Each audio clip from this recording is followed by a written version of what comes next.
காதல் என்னென்னா, நீ யாரை கல்யாணம் பண்ணிக்கிறதுக்கான ஒரு துணையை தேர்ந்தெடுப்பதற்கான ஒரு முயற்சி தான் காதல். அதாவது கல்யாணம் பண்ணிக்கிறதுக்கு யாரை நீங்கள் திருமணம் செய்து கொள்ளப் போகிறீர்கள், உங்களுக்கு ஒரு உங்களுக்கு திருமண வாழ்க்கை தேவை, அதுக்கு ஒரு துணை தேவை. அந்த துணையை தேடுவதற்கான ஒரு முயற்சி தாமே காதலை தவிர, இப்போ ஒரு பொண்ணை நான் கல்யாணம் பண்ணிக்க போகிறதில்ல, ஆனால் நான் காதலிக்கிறேன் அப்படின்னு சொன்னால் அது காதல் கிடையாது. ஒரு பொண்ணை நான் கல்யாணம் பண்ணிக்க போகிறதா எனக்கு ஐடியாவே இல்லை, ஆனால் நான் அவளை காதலிச்சிட்ருக்கேன் அப்படின்னா அது காதலே கிடையாது. அதுபோல் ஏற்கனவே கல்யாணம் ஆகிடுச்சி, ஒரு பொண்ணை நீங்கள் இன்னும் ரகசியமாக உங்கள் மனைவிக்கு தெரியாமல் நீங்கள் காதலிச்சிட்ருக்கீங்க அப்படின்னா அதுக்கு பேரும் காதல் கிடையாது. இதெல்லாம் கள்ளக்காதலில் வரும். இது ஏற்றுக்கொள்ள முடியாத ஒரு காதல். இதெல்லாம் என்னன்னா, எதுக்காக அப்படி முறைகேடான இந்த காதல் உறவுகள் என்ன பண்ணும் அப்படின்னா, உங்களுக்கு நீங்கள் ஒரு கோழையாக மாறிடுவீங்க. ஏன்னா இது எல்லாமே பயந்து தான் பண்ணணும், யாருக்கும் தெரிஞ்சிடக்கூடாது. ஒரு திருட்டுத்தனமாகவே இதை பண்ணுவீங்க. ஒரு திருடர்கள் எப்போவுமே தைரியமானவர்கள் கிடையாது, அவங்க பயந்துக்கிட்டே இருப்பாங்க. அவங்க ஒரு கோழைகளாக தான் இருப்பாங்க. எப்போவாது நம்மளை யாராவது கண்டுபிடிச்சிருவாங்களோ, ஒரு திருட்டுத்தனமான பருவம். தைரியமாக அவங்க தான் செஞ்சதை வெளியில் பேச முடியாது. யார் ஒருத்தர் தைரியமானவர்னா, தன்னுடைய வாழ்க்கை அனுபவங்களை தினசரி யார்கிட்டையாவது பகிர்ந்துக்கணும். ஒரு திருடர்களோ அல்லது ஒரு திருட்டுத்தனமான காதல் உறவு வைத்திருக்கிறவர்களோ வெளிப்படையாக பகிர்ந்து எல்லார்ட்டையும் அதை பேச முடியாது. அதனால் முறைகேடான பாலியல் உறவுகள், அதாவது காதல் உறவுகள், கள்ளக்காதல், இதெல்லாம் ஒருத்தரை கோழையாக மாற்றிவிடும். அதனால் கோழையாக மாற்றிவிடும். அவங்கள யாருமே நம்ப மாட்டாங்க. அதனால் நிறைய ஒரு ஆளுமை குறைபாடெல்லாம் ஏற்படும். ஆளுமை குறைபாடு, நம்ப மாட்டாங்க.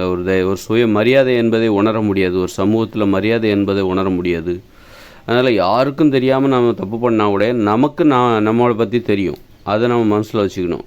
யாருக்கும் தெரியாது, நாம் பண்ணுற தப்பு யாருக்கும் தெரியாது. யாராவது ஒரு பெண்ணோட கள்ள தொடர்பு வச்சுருக்கோம், அது யாருக்குமே தெரியாது. அல்லது யாராவது ஒரு ஆணோடு நமக்கு கள்ள தொடர்பு இருக்குது, அது யாருக்குமே தெரியாது அப்படின்னு சொல்லி தெரியாமல் தப்பு பண்ணால் முதல்ல நமக்கு நம்மளை பற்றி தெரியும்.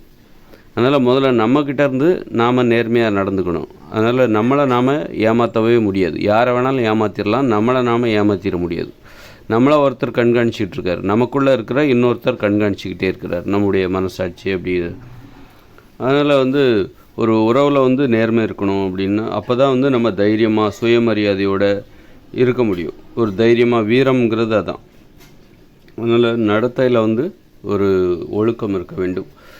அந்த வகையில் ஏன் நேர்மையாக இருக்கணும், காதல் உறவுகள்னால் என்ன அப்படிங்கிறத தெரிஞ்சுக்கணும். முதல்ல நிறைய பேர் காதல் உறவுனா என்னது, இந்த மாதிரி ஒரு யாரை நீங்கள் காதல்னால் என்னென்னா, யாரை நீங்கள் கல்யாணம் பண்ணிக்க போகிறீங்களோ அவங்களோட, அல்லது கல்யாணம் பண்ணிக்கிறதுக்கு தேவையான ஒரு உறவை தேடுவதற்கான ஒரு முயற்சி தான்.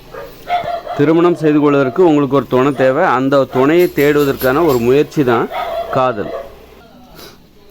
அப்படி இல்லாமல் நீங்கள் கல்யாணம் பண்ணிக்கிற ஐடியா இல்லை எங்களுக்கு, நாங்கள் சும்மா காதலிக்கிறோம், இல்லை எனக்கு யாருக்குமே கல்யாணம் ஆகிடுச்சி, இந்த பொண்ணு இவங்களோட எனக்கு ரகசிய காதல், இவளை எனக்கு பிடிச்சிருக்கு அப்படின்னு சொல்லி ரகசியமாக காதலிக்கிறது, இதெல்லாம் காதலே கிடையாது. இது எல்லாமே கள்ளத்தொடர்புகள்.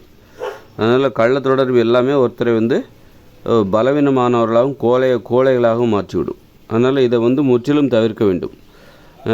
பல பெண்களோடு அல்லது பல ஆண்களோடு கள்ளத்தொடர்பு வைப்பது பெருமை அல்ல. இந்த கள்ளத்தொடர்பு வைப்பதால் நாம் கோழையாக மாறுகிறோமே, அதுதான் சிறுமை. நம்மை சிறுமைப்படுத்தி கொள்ள, நம்மையே நாம் சிறுமைப்படுத்திக்கிறதுக்கு, தாழ்த்திக்கிறதுக்கு, இழிவுபடுத்திக்கிறதுக்கு நம்ம அனுமதிக்கவே கூடாது.